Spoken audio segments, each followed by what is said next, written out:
Hello everyone. Nandito naman tayo sa Boss Jubin. Welcome back sa Boss Jubin mga guys sa channel natin. So, kung pinapanood mo to, siguro to sa kalagitnaan ka ng nag-print at biglang nag-lock up ang Epson printer mo. Pwedeng L1210, pwedeng L3210, pwedeng L3250 or L3251, L3260 o kaya L5290.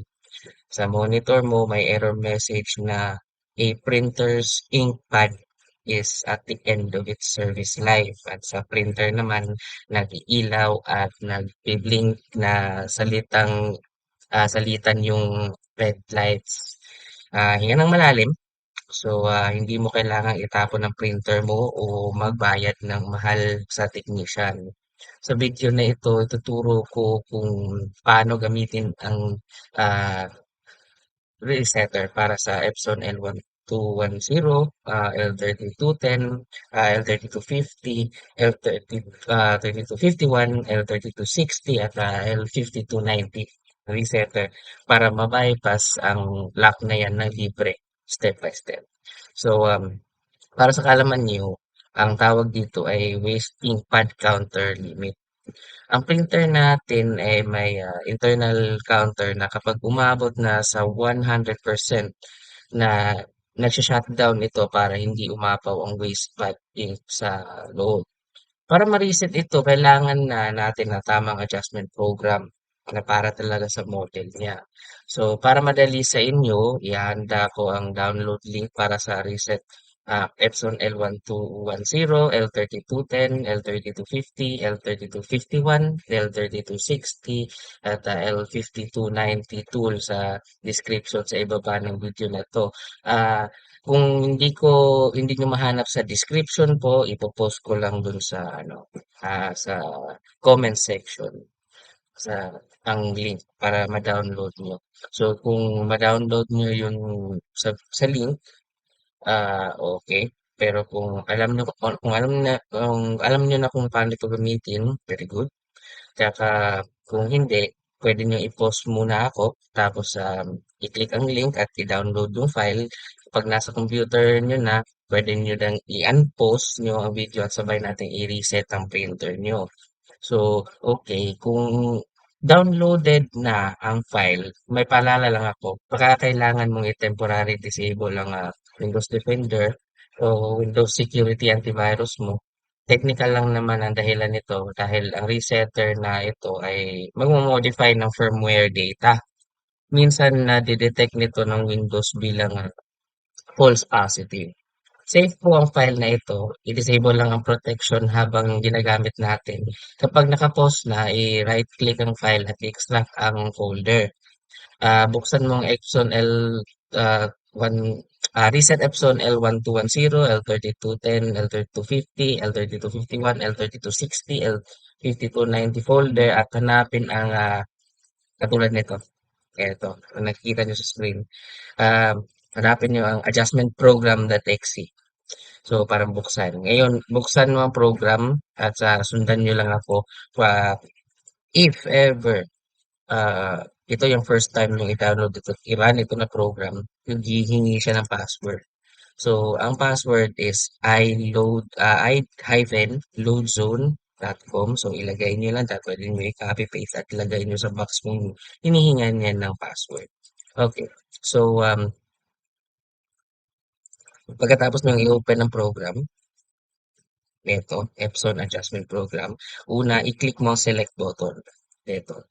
So, pipiliin natin ang model name. So, nakikita nyo dito ngayon na L1210, L3210, tsaka L3250, L3251, L3260, at L5290. So, kung ano ang printer nyo, yun ang pipiliin nyo. So, eto. Tingnan natin, for example, L5290. So, yung destination at language pareha lang. So, hayaan lang ang port sa auto selection at i-click ang OK. Hanapin lang na printer mo kung meron na.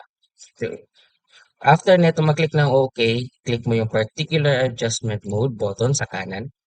mag-scroll lang na down at hanapin ang maintenance. So, ito maintenance part. Now, i-click nyo ang waste ink pad counter at i-click ang OK. Now, ngayon, i-check ang boxes para sa main pad counter, platen, pad counter. Meron din na ink system pad counter kung updated yung resetter natin. So, pagkatapos i-check lahat ng boxes, click mo yung check para malaman mo kung ilang percent na ang napuno dito. Usually, yung may pad counter ang mapupuno niyan, pero mas maigi na i-check din natin lahat para ma-reset sa lahat. Kung napapansin nyo, may error message siya. Communication error, error code, may itong error code. Ibig sabihin nito hindi na-connect ang printer, hindi niya so wala pa tayong printer ngayon. So, magkaka-error talaga. So, kung lumalabas 'to sa inyo, ibig sabihin hindi niya nakikita yung printer. So, okay. At saka dapat naka-on yung printer 'pag ginagamit niyo 'tong resetter. Okay. So, pagkatapos nung i-check, papakita na yan yung percentage. Tapos, pagkatapos nung i-click niyo yung okay, i-check niyo lahat. Tapos, para masimulan na ang verification, i-click mo yung pag-reset, i-click natin ang initialize. So, magpa-pop up ang confirmation dito. I-click lang ang OK. Pag niya ng OK, sabihin nito na patayin ang printer or turn off your printer. Tapos pindutin mo lang yung physical power button ng printer mo at kapag patay na, i-click mo ng OK sa screen. So, kaya nga, lumalabas itong error na to dahil wala tayong printer na nakakabit. Pero, pagkatapos nito, basta 'pag lumabas na 'tong error na 'to, ibig sabihin hindi na nakikita printer mo. So, kung puwede lang, puwede mong i-turn off and on yung printer mo ulit or kung yung USB cable ng printer mo, try mong, tanggalin tapos i-plug mo ulit. So, sige. So, kung after niyo na-click na okey, puwede niyo ng i-turn on yung printer niyo. Dapat solid green na ang power light at wala na ang red blink lights. Ready na to print na ulit kayo. So, isang final advice, mga kaibigan, mga ka-boss, software reset lang ang ginagawa natin. Ang physical sponge sa loob ay puno pa rin ng ink. Kung sinasabi niya 100% na ito, ibig sabihin nababasa niya yung waste pad sa likod na puno na ang ink. So, mas maigi na tanggalin niyo ang waste pad tsaka pigain niyo yung waste pad, linisin niyo na kasi baka pagka hindi niyo siya nilinis, magli-leak siya. Tapos yung mesa niyo ang dumi. So, kung madalas niyo itong ginagawa, pinapayo ko na ipalinis o palit ng physical pad sa susunod para maiwasan ang ink leaks. So, kung nakatulong ang video na 'to, paki-like at mag-subscribe dito sa ating channel ni Boss Jubin para sa marami pang tech tutorials. Maraming salamat sa panonood. So, marami pa akong pwedeng ipopost na mga tutorial videos, hardware man o software o kahit anong gusto kong gawin sa ngayong araw. Ma, um, try ko ang best ko na ibahagi sa inyo lahat ng mga natutunan ko. Okay? So, see you sa susunod na video. Please like and subscribe po.